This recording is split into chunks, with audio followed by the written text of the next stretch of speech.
Okay, so here we go, drawing another Pokemon. Today I'm going to be going with an old-time classic, Gastly. You know, I really love Pokemon names. It seems like they just take two words and mash them together. And in this case, Gastly, I guess the word ghostly as well with the word gas. We'll find out a little bit more about Gastly once we dive into the Pokedex description. Okay, now just a heads up, I don't know if I passed or failed because I really ended up making Gastly, well, really ghastly. Gastly has no true form due to 95% of its body being poisonous gas, with the other 5% believed to be made of the souls of those who died from the gas. Good grief. Gastly consistently appears as a black spherical Pokemon surrounded by a purple haze. Gastly has a wide pink mouth with two visible fangs, though its eyes seem to extend past its round body, visible eyelids surround them.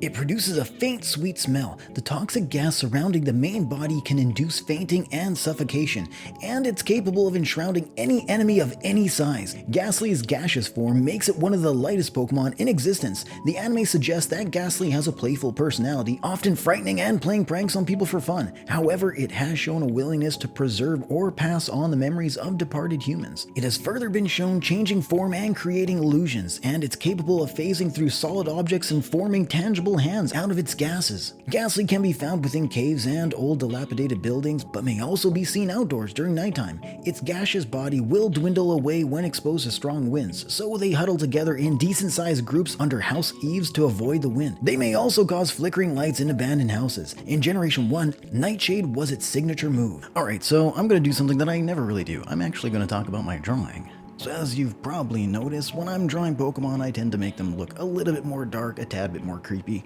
Now sure, that kind of works out for ghost Pokemon, but sometimes Pokemon like Gastly, who tends to look a little cute, I've kind of taken that completely away from him. So sorry Gastly, and sorry to all the Gastly fans out there who were hoping that this would look like a super cute version of Gastly. I imagine I've completely disappointed you. If there's anyone here who's a fan of toys from the 80s or 90s, there were these really creepy balls. They were like really creepy mad balls or something. They were kind of spongy, bouncy. I was kind of thinking about that, to be honest, because they do put a lot of emphasis on Gastly being circular or being round, so that was the first thing that came to my mind, and that's kind of where I ended up going with it. Now, another interesting thing that I'm really starting to take into consideration with my drawings is the evolutionary forms of these Pokemon. So knowing that anytime I draw a Pokemon in its unevolved form, I will be actually referencing my older drawings when I'm creating their more evolved forms. So anything that I don't like about these ones or any kind of mistakes, I'm going to have to live with them, and it's going to be living through the whole evolutionary track. A couple weeks ago, somebody dropped a comment requesting that I draw a dog-type Pokemon. And I decided to take on that challenge, and a challenge it was. Anyone out there who does any digital drawing knows that, man, when you're drawing fur, it's sometimes hard to find a cutoff point, when to pull back. So I've definitely committed to this one, and I'm really excited. So that is going to be the next one that's coming out. Wow, I'm really pumped for that one. If you guys are fans of any other Pokemon, definitely let me know. I'd love to jump into the comments and find some really peculiar Pokemon to draw. There are no articles that I'm referencing today. This is me just drawing the things I love. My name is Shel. Thanks for stopping by, and I'll see you next time.